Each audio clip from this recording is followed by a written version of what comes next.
아침 묵상에 오신 여러분들을 환영하고 축복합니다. 또 하루의 시작을 하나님과 이렇게 할 수 있게 허락하신 하나님 감사드리고요. 또 이렇게 하나님과 첫 시간을 드렸을 때 하나님께서 우리의 삶에 많은 은혜를 베풀어 주실 믿습니다. 특별히 이번 주의 첫날인데요. 이번 한 주간도 하나님께서 특별한 은혜로 우리의 삶 가운데 역사할 줄 믿습니다. 오늘은 아담을 찾으시다 라는 제목을 가지고 창세기 3장 8절부터 19절 말씀을 좀 더 살펴봤으면 좋겠습니다. 우리 16절하고 17절 말씀 같이 한번 읽어볼까요? 또 여자에게 이르시되 내가 내게 임신하는 고통을 크게 더하리니 내가 수고하고 자식을 낳을 것이며 너는 남편을 원하고 남편은 너를 다스릴 것이니라 하시고 아담에게 이르시되 내가 내 아내의 말을 듣고 내가 내게 먹지 말라 한 나무의 열매를 먹었은즉 땅은 너로 말미암아 저주를 받고 너는 내 평생에 수고하여야 그 소산을 먹으리라. 오늘은 계속해서 저희가 아담의 범죄한 이야기를 살펴보고 있죠. 아담과 하와가 선악과를 따먹게 됐습니다. 선악과를 따먹은 다음에 제일 먼저 나타난 현상이 뭐였죠? 하나님을 피했죠. 하나님과의 관계가 파괴된 거예요. 그리고 하나님과 피했고 또 하나님께서 아담을 찾으셨죠. 찾으셨는데 어떻게 했어요? 아담에게서 숨었죠. 숨고 하나님을 원망하고 하나님부터 멀어졌어요. 그럼 이렇게 하나님으로부터 멀어지고 범죄하고 하나님으로부터 멀어진 결과 정말 내가 어디 있느냐라고 회개의 길을 주셨지만 여전히 하나님에 대해서 원망하고 하나님으로부터 멀어졌죠. 그 결과 어떤 일이 있었냐는 거예요. 그 결과 오늘 본문에 보면 어떤 일이 있었냐면 여자에게는 출산의 고통을 더하셨다라고 이야기를 합니다.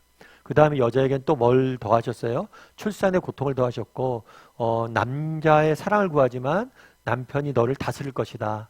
이 관계가 파괴되는 그런 일들이 있을 것이다 이야기를 하죠.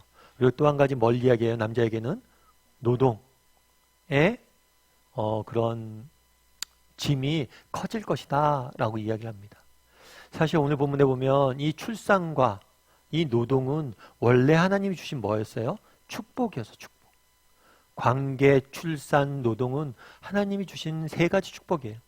하나님께서 남자를 위해서 뭘 주신 거예요? 여자를, 홀로 있는 게 좋지 않아서 여자를 주셨고, 또 생육하고 번성하라 라는 명령, 축복으로서 주셨고, 또 뭐예요? 다스리라는 명령을 주셨는데, 이 하나님이 주신 모든 축복이 뭘로 바뀌는 거예요?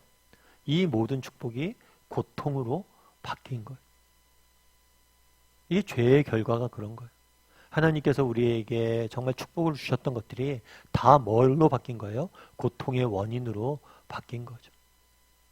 사실 이거는 삶 자체가 그런 거겠죠.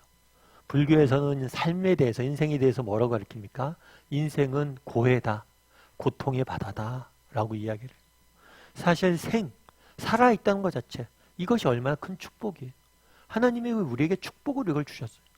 근데 우리가 죄를 짓고 하나님으로 떠난 결과가 뭐냐는 거예요. 하나님이 주신 모든 축복이 다 뭐가 되는 거예요? 고통이 되는 거예요. 그것이 바로 인간이 범죄한 결과예요. 다르게 말하면 인간이 왜 범죄했어요? 스스로 하나님 되려고 그랬죠. 스스로 하나님이 되려고 그랬고 하나님을 떠났어요. 하나님을 떠나서 내가 내 인생의 주인이 되고 내가 하나님이 스스로 되어서 내 인생을 다스릴 것이다 라고 이야기한 결과가 어땠냐는 거예요. 결과가 뭐예요? 모든 것이 뭐가 된 거예요? 고통의 산물이 된 거예요. 하나님이 주신 모든 축복이 하나님이 떠나니까, 하나님의 축복의 원천이 하나님부터 떠나니까 모든 것이 고통이 된 거죠. 그리고 또 18절에는 19절에는 뭐라고 이야기할까요? 19절 말씀 같이 한번 읽어볼까요? 같이 읽도록 하겠습니다. 내가 흙으로 돌아갈 때까지 얼굴에 땀을 흘려야 먹을 것을 먹으리니 내가 그것에서 취함을 입었음이니라. 너는 흙이니 흙으로 돌아갈 것이니라 하시니라. 예, 뭐라고 얘기하냐면 흙으로 돌아갈 것이다. 이것은 육체의 죽음을 의미하는 거예요. 원래 인간은 죽음을 맛보지 못하게 지음받은 존재예요. 그런데 인간에게 뭐가 허락된 거예요? 육체의 죽음이 이제 죽음을 맛보게 된 거예요. 이전까지는 죽음이 뭔지 몰랐어요. 그런데 죽음을 맛보는 비참한 운명이 된 거예요. 인생의 참된 비극은 뭘까요? 인간의 가장 큰 비극은 뭘까요? 그건 죽음이에요. 죽는다는 사실. 죽으면 모든 것이 끝이잖아요. 그래서 그날에 원래 하나님 앞에 있을 때는 정말 우리는 죽음을 모르는 존재였습니다. 뿐만 아니라 하나님께서 우리에게 주셨던 많은 축복들이 있었어요. 그런데 하나님을 떠나자 어떻게 됐어요? 하나님이 축복으로 주신 게 모두 다 뭐가 된 거예요? 고통의 산물이 된 거예요. 뿐만 아니라 우리는 결국에 궁극적으로 뭘 맛보게 된 거예요?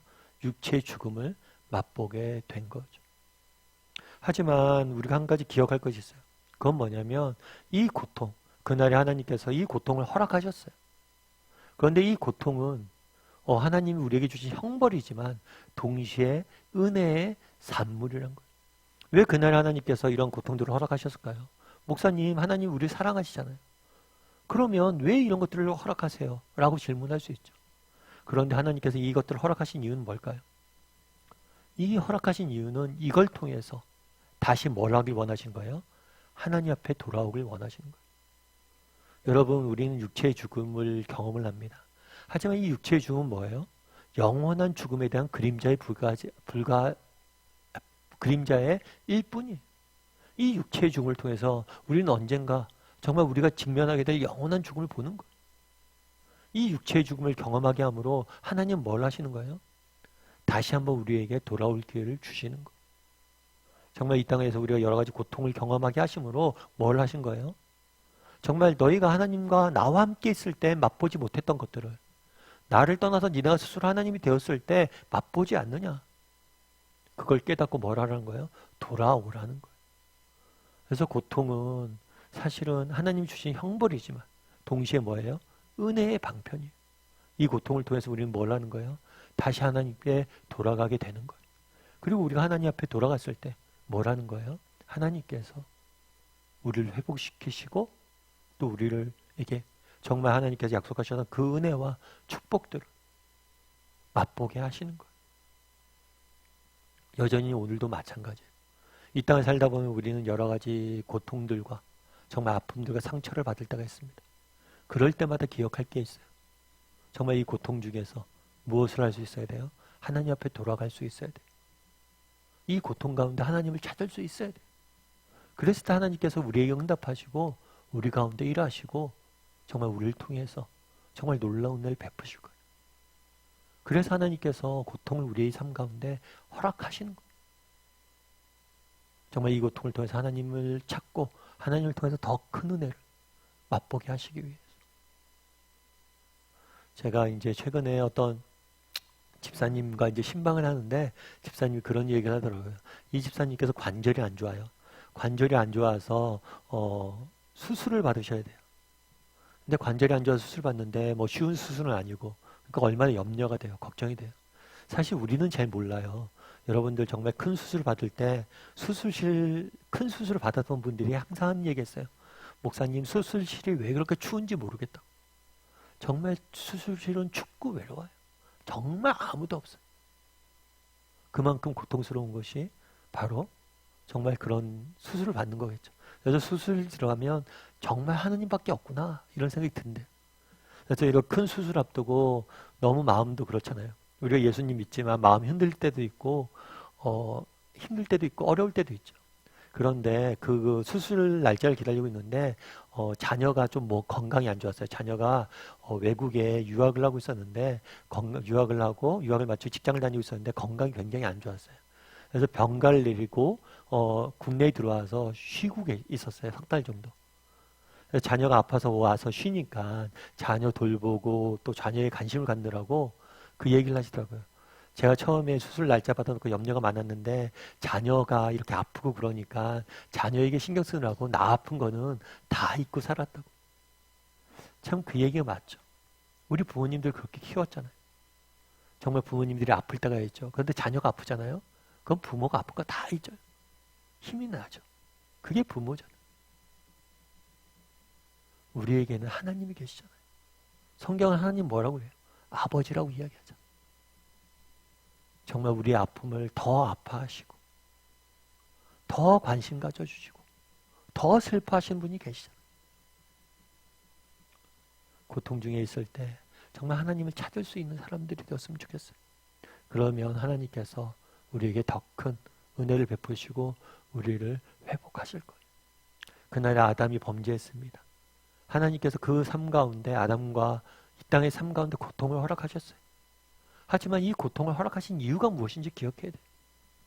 그것은 더 큰 은혜를 주시기 위해서, 우리로 하여금 더 큰 깨달음을 주셔서 회복시키기 위해서 그러신 거예요. 그리고 회복시키고 더 귀한 것들도 주실 거예요. 마찬가지예요. 때로 우리 인생에 고통들을 허락하실 때가 있습니다. 그럴 때 우리가 해야 될 일은 하나님 앞에 가지고 가는 거예요.